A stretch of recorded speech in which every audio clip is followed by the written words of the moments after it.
All right, today I have an exercise for you on helping you get your low back more stable, less arched, and to help you develop a more secure leg all at the same time. When you're in an anterior pelvic rotation, you're not going to be able to use your core effectively. You're not going to stabilize with your low back effectively. Your hips are not going to be able to follow the horse, and your lower leg is going to have to compensate by squeezing in to stabilize you on the horse. So it's going to make using aids cohesively very difficult. So this is a very simple exercise, and obviously, as with all these exercises, use discretion. If it hurts, don't do it. You can always modify it or do it less. And a couple modifications I'll be happy to show you. So this is basically just taking your foot. I'll drop my foot out of the stirrup so it's easier to see. You want to imagine that your foot, you're grabbing your knee by a string and you're pulling your foot straight up. Now it's very important you don't swing your upper body to leverage the knee up. So you can just imagine that string drawn from your kneecap and you lift straight up. So you want to keep a flexible ankle. I'm going to put my foot back in the stirrup and you're just going to lift the foot up off the stirrup iron. Lift the foot, set it down. Lift the foot, set it down. The muscles you're going to feel activating are your lower core muscles. Those are going to help stabilize you in the saddle. So as you lift your foot up, you're going to feel your low core stabilize you. If you need to hold onto the saddle to stay secure, feel free to do that because you definitely don't want to be leveraging your upper body backward to do this. So it's just going to be up, up. And it's kind of just like there's a little bug under your foot and you're just going to squish it and squish it. So you don't want to push your foot forward. You don't even have to get up very high. It's just up, up. And this will teach you to relax your knee off of this. If you have a pinchy inner thigh, this is really going to help. If you have a really tight low back, this is also going to really help. So you can do one foot at a time or you can do both. You can alternate and then do both. There's lots of ways you can do it. So it's essentially that. And if it helps you to actually hold your knee and lift it up, that's a good way to do it. So I'm going to ride around and show you what that looks like in motion. And I'm going to ride around and show you one foot at a time. It doesn't have to be a big action at all. So I'm going to do my right foot now. So first I'm going to get just a good walk going, and I'm going to lift and lift and lift, being really careful not to swing side to side or forward and backward. And do my left and lift, and doing it in a rhythm is really helpful. And lift and lift and lift and lift. Now I'm going to do the right, the right, the right, the right. And then as I go to relax, I can enjoy a much springier, more secure low back. I can enjoy a much more springy leg position. And I can do both, one and up and up and up. Again, you can hold your saddle if you need to. It's going to get tiring after a few repetitions, but that's how you know it's working. So my teacher used to make me do these in a transition, and the reason was to keep me from bracing my leg. Set him up for his transition, set my low back up straight, and up. So it's just taking your foot out of the stirrup a little bit. And that actually helps me in my rising trot a little bit as well. It helps me get more secure in my low leg.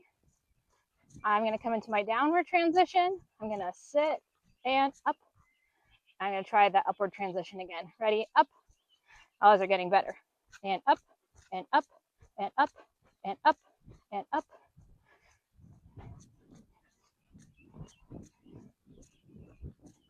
So now my leg is lengthening. I'm going to go into my downward transition, stabilize, up.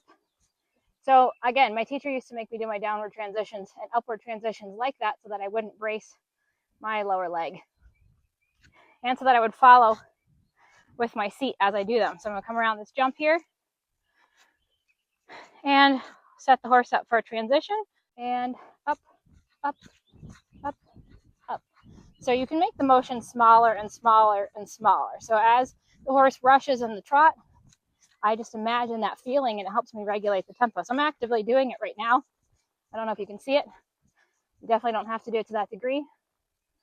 But as I go into my trot, even if I don't actively lift my feet out of the stirrup, I keep that same feeling. So maybe you can't even see it. That helps me keep a very supple ankle. Yeah, good boy. And then as I walk, same feeling. So I'm doing it big to start with so you can see it. So now I'm going to do it invisible so you can't see me actively lift. As I come into the trot here, I just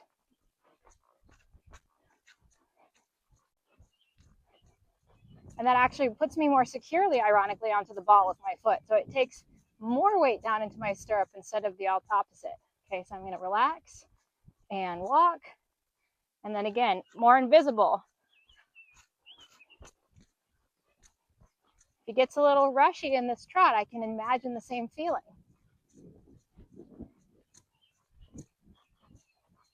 Here he's getting a little bit rushy. I just imagine that same feeling and he relaxes and I'm going to walk.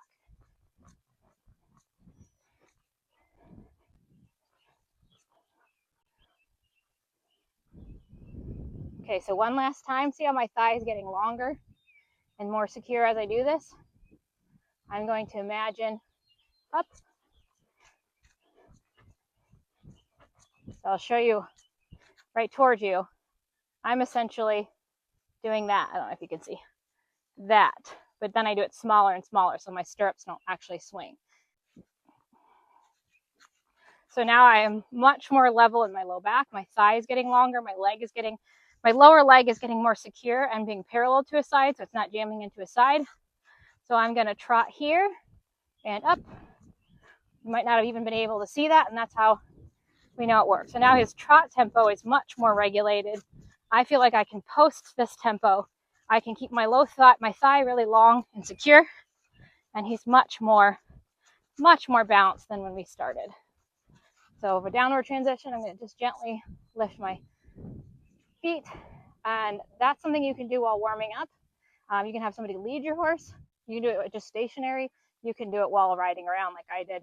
You can always hold your saddle and you can always lift less high.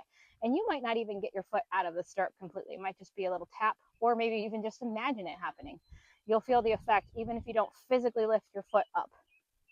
So that's something to help you secure your low back by activating your low core muscles, and it will help you get a deeper thigh, help you stop pinching with your thigh.